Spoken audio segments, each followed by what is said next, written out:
(1월 13일) 월요일 아침 글로벌 비트로 인사드리겠습니다. 1월 이제 새해가 시작된 지 얼마 안 된 것 같은데 벌써 1월도 중순을 향해 달려가고 있습니다. 이제 이번 주는 미국 증시에서 기업들의 실적 시즌이 본격적으로 시작이 됩니다. 바쁜 한 주가 역시나 예정되어 있는데 이를 앞두고 지난주 뉴욕 증시 분위기가 심상치 않았죠. 네, 지금 경제 상황은 좋다라는 고용 지표가 공개됐는데 이 부분이 금리 인하 동결을 좀 자극하고 있고요. 그 때문에 10년물 국채 금리가 말 그대로 급등했습니다. 이 때문에 주가에 좀 압력이 강력한 상황이었는데 어떠한 내용일지 지난 금요일 미국 증시 마감 상황부터 살펴보겠습니다. 고용 보고서 결과가 굉장히 좋게 나왔습니다. 고용이 강하자 10년물 국채 금리가 4.8% 가까이 상승을 했고요. 달러화가 강세폭을 확대를 했습니다. 그러자 대부분의 종목들이 하락하는 현상이 나타났고요. 이에 따라서 전형적인 bad news is good news is bad news 장세가 펼쳐졌습니다. 이 장중에 낙폭을 조금 축소하려는 시도가 있기도 했습니다만 국채금리 상승폭이 다시금 확대되자 낙폭이 다시금 벌려지는 움직임. 3대 지수 일제히 1%대의 낙폭을 기록했고요. 특히 S&P 500 지수가 5,827선까지 후퇴를 해 있는 상황입니다. 이날 고용보고서 결과가 어땠는지 핵심만 살펴보시죠. 12월 비농업 일자리가 25만 6천 건 전월 대비 증가한 것으로 나타났습니다. 전망치였던 15만 5천 건을 아주 크게 웃돌았고요. 실업률 역시도 4.1%로 예상됐던 4.2%를 밑도는 수준으로 나왔습니다. 지금 미국에서 노동력에 대한 수요가 굉장히 높구나, 고용이 활황을 나타내고 있구나, 이 부분이 보여지는 거고요. 그러다 보니까 CME 페드워치2를 현재 보시면 올해 금리 인하에 대한 시장의 기대치가 매우 낮아져 있음을 알 수 있습니다. 7월에나 돼서야 금리를 내려줄 거라는 기대감이 41.6%까지 반영이 되어 있습니다. 41.6%니까 그마저도 확신이 아주 높지는 않다고 볼 수가 있겠고요. 그리고 올해 전체 금리 인하 횟수의 경우에는 딱 한 차례 내려줄 거라는 기대감 반영이 되고 있죠. 이렇듯 낮아진 인하 기대감에 반영하면서 미국의 10년물 국채 금리가 이날도 급등세를 나타냈습니다. 다음 화면을 열어보시면 8.3bp나 치솟으면서 4.776% 선까지 올라와 있는 상당히 부담스러운 상황이 되겠습니다. 그러다 보니까 월가의 여러 IB들은 이제 금리 동결론, 급기야는 인상 가능성까지 내다보고 있는 애널리스트들도 일부 있는데요. 뱅크 오브 아메리카에서는 연준의 금리 인하 기조는 끝났다고 본다. 장기간 동결을 한 뒤에 결국 인상을 할 거라는 코멘트가 나타나기도 했고요. 그리고 닥터 둠이라는 별명으로 불리는 누리엘 루비니 교수의 경우에는 연준이 금리를 인하하지 않을 수도 있고 최악의 경우에는 인상 가능성도 보고 있다. 만약에 10년물 금리가 5% 이상 으로 올라간다면 주식시장의 조정을 촉발할 가능성이 있다. 이렇게 최근 월가에서는 조정 가능성에 대한 경고의 목소리가 나오고 있으니까요. 이 부분도 유의를 해주셔야겠습니다. 히트맵을 열어서 전체적인 종목별 분위기도 확인해 보시죠. 기술주, 금융주, 그리고 부동산 업종이 2%대의 낙폭으로 하락을 주도해가는 양상. 그 가운데에서도 엔비디아, 이 바이든 행정부의 추가 대중 규제 우려를 반영하면서 3%나 급락을 했습니다. 그 밖에도 AMD, 브로드컴, 그리고 어플라이드 머티리얼즈, 램 리서트 등의 장비주들까지도 투자 의견 하향 이슈를 받아가면서 크게 밀려났습니다. 유일하게 초록불을 켜줬던 종목이 바로 TSMC, 4분기 종합 매출이 전년 대비 33.9%나 증가를 하면서 예상치를 웃돌았다는 점이 긍정적이었죠. 이에 따라서 주가는 0.6% 나홀로 상승세를 나타내면서 $208 선에 안착을 했습니다. 시총일위 애플도 이날 크게 밀려났습니다. 2.4%대의 하락이었는데요. 이 거밍치 애널리스트가 2025년 아이폰 출하량이 기대치를 8에서 10%가량 밑돌 것이다. 이런 전망을 내놨습니다. 특히 12월 중국 내 아이폰 판매량이 전월 대비 10에서 12% 정도 감소했다. 이 부분을 예로 매로 들기도 했습니다. 빅테크주 가운데 유일하게 초록불을 켜냈던 종목은 메타를 꼽아볼 수 있겠는데요. 이 미국 대법원이 틱톡의 이 미국 내 금지법, 그 법률에 대한 합헌 판결을 내릴 수 있다. 이 소식이 들려왔습니다. 미국 안에서 틱톡이 금지된다면 메타의 경우에는 반사 이익을 얻어갈 수 있겠죠. 이에 따라서 주가는 0.84%대의 상승으로 견고한 움직임을 하락장 내에서도 보였습니다. 615달러 선의 종가를 형성하고 있고요. 이 같은 재료에 반대로 급락했던 종목도 있죠. 바로 오라클이 되겠는데요. 틱톡이 주요 고객사 중 하나이기 때문에 틱톡 금지에 따른 실적 피해 우려감을 받아가고 있습니다. 5.1% 가까이 급락한 154달러 선에 거래를 마쳤습니다. 테슬라 역시도 장중에 변동을 보였습니다. 신형 모델인 이 모델 Y 주니퍼를 깜짝 발표했고 또 목표가 상향 소식 등에 힘입어서 장중에 상승 반전 시도가 있기는 했는데요. 역시나 금리 급등의 여파를 피해가지는 못했습니다. 약보합 마감 짓는 모습, 그리고 미국 로스앤젤레스에서 대규모 산불이 발생하면서 그 경제적인 피해 규모만 88조 원에 달할 것으로 추정되고 있습니다. 시장에서는 보험주들에 대한 이 피해 우려로 번져갔는데요. 그러다 보니까 대표적인 보험주들이죠. 프로그레시브라든지 프루덴셜 파이낸셜이라든지 에버러스트 등의 종목들이 2에서 4%대의 낙폭을 보였습니다. 경기 방어 섹터 내에서는 할인 판매점들의 주가가 동반 상승세를 보였습니다. 금요일 고용 보고서 덕분이었는데요. 고용이 늘고 임금도 증가한 것으로 나타나자 소비가 늘어나지 않겠냐 이런 기대감이 반영됐습니다. 월마트, 커스트코 그리고 타겟의 주가 일제히 상승세였습니다. 마지막으로는 한 주간의 증시 일정까지 체크해 보도록 하겠습니다. 지난주에 나타났던 조정장이 과연 이번 주에도 이어질 것인가? 시장은 그 여부에 주목하고 있는데요. 이번 주 국채금리를 움직일 만한 주요 이슈로는 물가지표 발표가 있습니다. 14일에는 PPI, 15일 CPI 지수 발표가 예정이 되어 있고요. 만약에 인플레이션이 생각보다 높게 나온다면 시장에 충격을 가할 가능성 예상을 하셔야겠습니다. 그리고 4분기 실적 시즌 본격적으로 시작이 되는데요. 15일 금융주들이죠. 뱅크 오브 아메리카, 골드만삭스, JP모건, 블랙록 등의 종목들이 실적을 발표할 예정입니다.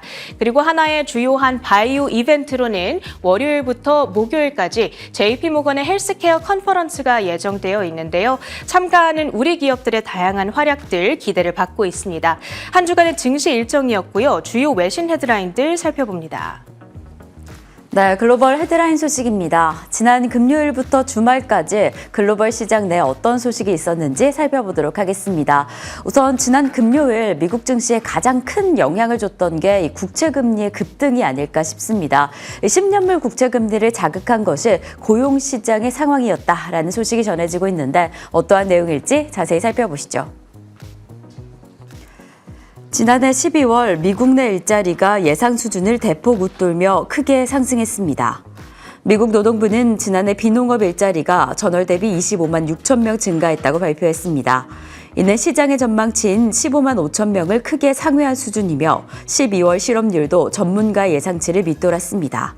이러한 고용지표의 채권금리는 급등하며 고용지표 발표 직후 4.79%까지 고점을 높였습니다. 네, 우선 12월 비농업 고용지표 먼저 살펴보도록 하겠습니다. 우선 12월 비농업 일자리가 예상치였던 15만 5천 명을 크게 상회했습니다. 그리고 지난 2분기, 3분기 평균치였던 15만 5천 명 가량 역시나 크게 상회한 수준이죠. 이 비농업 일자리 수 증가폭뿐만 아니라 실업률도 좀 두드러졌는데요. 4.2% 정도 될 것이다 라고 했던 예상치를 하회하면서 지금 미국 경제, 특히나 고용시장이 안정적이다라는 점을 다시 한번 확인시켰습니다. 그러니까 이번 지표에 완전 고용 상태다라는 점이 부각이 된 건데요. 이 때문에 이 부분이 금리 동결의 가능성, 전망을 좀 바꿔줬습니다. 아무래도 이 고용 지표가 중요했던 것은 지난 빅컷이 단행될 시점에 이 고용이 냉각됐다라는 우려감에 즉각적으로 금리가 움직였기 때문에 이번 고용 지표가 더 중요한 상황이었는데요. 이렇게 안정적이다라고 한다면 금리 동결의 가능성이 상당히 높아질 것으로 보여집니다. 그래서 우선적으로 본격적으로는 1월 금리 동결 가능성이 97%를 넘어서기도 했습니다. 그리고 3월 그리고 5월에도 금리가 동결될 것이다라는 전망이 높아지면서 사실상 상반기에는 금리가 동결되지 않을까라는 이야기가 더 강력하게 나오고 있는 상황이죠. 사실 이 고용지표가 공개되기 전에 바로 전일 미셸 보먼 이사가 지금 고용시장이 워낙 탄탄해서 추가 금리 인하가 불필요하다라는 입장을 밝힌 바가 있는데 이러한 기조에 다시 한번 힘을 더해준 것으로 보여집니다. 그래서 지금 이러한 상황 속에서 여러 투자은행 측이 금리 동결의 반항성, 이 전망을 좀 수정하고 나섰는데요. 우선 뱅크 오브 아메리카 측에서도 올해 금리 인하가 끝났다라는 이야기를 전하기도 했고요. 그리고 골드만삭스 측에서 올해 3회 정도 금리 인하가 될 것이다라는 전망을 내놓았는데 3회에서 2회로 축소한 상황입니다. 이렇게 된다면 정말 1월에 사실상 금리가 동결될 가능성이 상당한데요.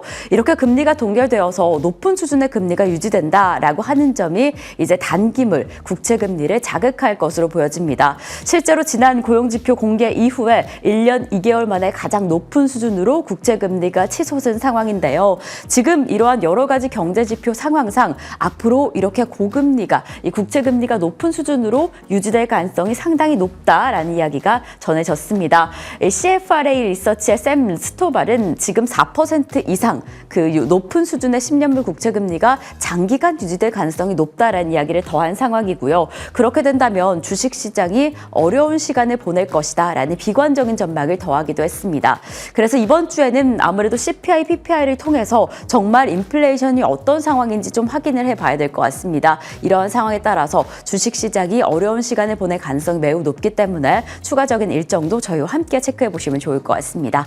저희는 두 번째 헤드라인 애플 소식으로 이어가 보겠습니다. 지난해 좀 뜨거운 상승세를 보였던 애플이 올해는 좀 부진한 흐름을 보이고 있죠. 금요일 시장 안에서도 2.41%가량의 낙폭을 보였는데 이를 두고 메타 CEO인 마크 저커버그가 애플을 좀 비판하고 나섰습니다. 지금 기술이 그리 좋지 않다라는 이야기를 내비친 건데 어떠한 내용일지 자세히 살펴보겠습니다. 메타 CEO인 마크 저커버그는 애플이 아이폰을 발명한 이후 20년간 딱히 대단한 것을 개발하지 못했다고 평가했습니다. 혁신적인 노력이 부족하고 임의적인 규칙에 대해 강하게 비난하고 나선 겁니다. 저커버거는 새로운 모델이 이전 모델보다 크게 개선되었지 않기 때문에 소비자들이 휴대폰을 교체하지 않고 이에 따라서 판매 부진이 발생하는 것이라고 이야기했습니다. 지금 판매 부진이 일어나고 있는 것에 대해서 지금 애플이 새로운 혁명을 발명하지 않고 있다라는 이야기를 한 겁니다. 그러니까 20년 전에는 분명한 혁명을 만들어냈지만 그 20년 전과 지금이 큰 차이가 없다라는 이야기를 한 건데요. 이러한 상황 속에서 정말 보안을 구축해야지 그리고 또 이 확실한 시스템 불안정을 해소해야지 앞으로 혁신이 있을 것이다라는 이야기를 덧붙였습니다. 그리고 최근 확실한 판매 부진을 만들어내고 있는 비전 프로에 대해서도 그렇게 특별한 것이 없다라는 이야기를 한 상황인데요. 이렇게 기술에 대해서 비관적인 이야기를 덧붙였다라는 점에 애플이 좀 긴장한 듯해 보입니다. 사실 지난 주말에는 이 마크 저커버거뿐만 아니라 거밍치의 비판적인 의견도 나왔죠. 애플의 족집게다라고 불리우는 거밍치가 앞으로 2025년에 애플이 더 큰 어려움을 겪을 수 있다라는 점을 선언했는데요. 사실 이에는 중국 시장의 부진함이 좀 부각이 됐습니다. 중국 시장의 출하량이 8에서 10%가량 줄어들 전망이기 때문에 최근에 보이고 있는 점유율 부진이 이어질 것이다라는 이야기인 거죠. 그래서 아이폰 성장 둔화, 특히나 중국 시장 내 어려움이 앞으로 더 이 주가를 짓누를 수도 있다라는 경고를 내놓은 상황입니다.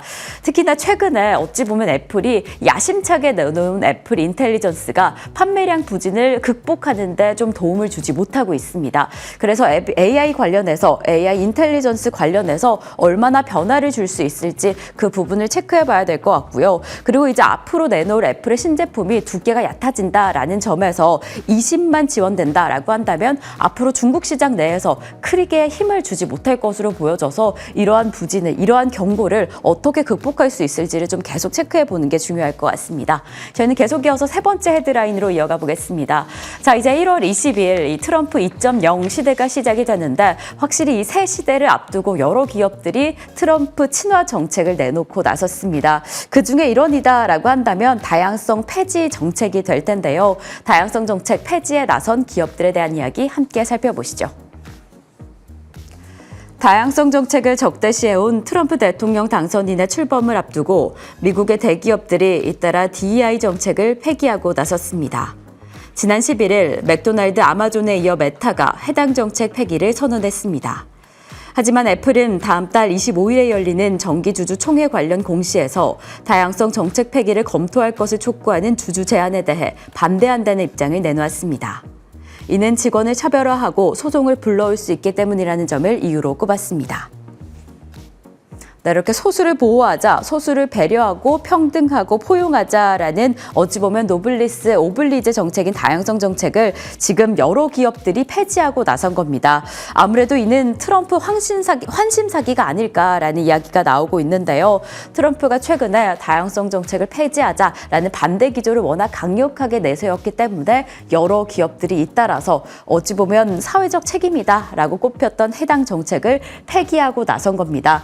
그래서 이렇게 기업들의 움직임을 좀 체크해 보시면 좋을 것 같은데, 이에 애플은 다양성 정책 폐기를 반대하고 나섰습니다. 이는 직원의 차별을 좀 불러일으킬 수 있고 추가적인 소송이 제기될 수 있다라는 점에서 폐기하고 나선 상황인데, 그렇다고 애플이 또 트럼프 정책을 반대하는 것은 아닙니다. 이 CEO도 개인적으로 100만 달러 규모의 보조금을 지원한 바가 있어서 이러한 측면 안에서 기업들이 어떠한 정책을 내놓게 될지, 특히나 또 1월 20일 그 이후에는 어떤 움직임을 가져가게 될지 체크해 보시면 좋을 것 같고요. 추가적으로 저희는 TSMC 소식을 좀 가져왔습니다. 어찌 보면 이번 TSMC의 새로운 소식이 바이든 행정부, 특히나 칩스법 관련해서 이정표가 될 것이다 라는 이야기가 나온 건데요.